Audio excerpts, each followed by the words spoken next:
हमर मरल मुहबो निहारी है गए हमर मरल मुहबो निहारी है गए।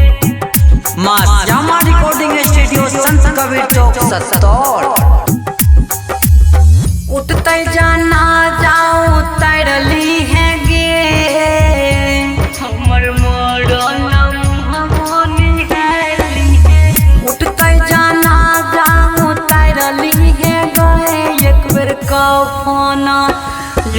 कफन हटा के निहारली है गए हमर मरल मुहबो निहारली है गए हमर मरल मुहबो निहारली है गए हमर मरल मुहबो निहारली है गए हमर मरल मुहबो निहारली है गए। 5 मिनट में हम मिल जइबो राख में हो जइतो हमरा तो रहबे एकात में हमर मरल मुहबो निहारली है।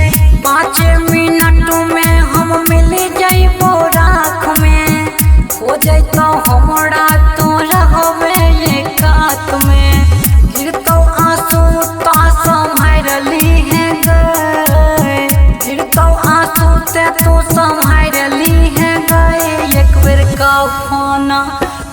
बेर कफन हटा के निहारली है गए हमर मरल मुहबो निहारली है गए हमर मरल मुहबो निहारली है गए हमर मरल मुहबो निहारली है गए हमर मरल मुहबो निहारली है गए।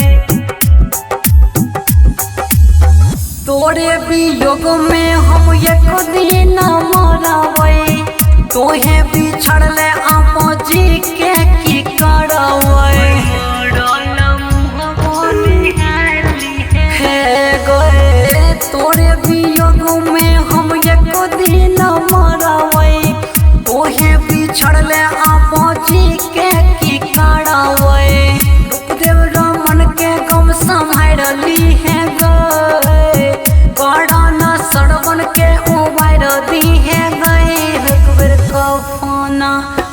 एक बेर कफन हटा के निहारली है गए हमर मरल मुहबो निहारली है गए। मां श्यामा रिकॉर्डिंग स्टूडियो संत कबीर चौक सत्तौर।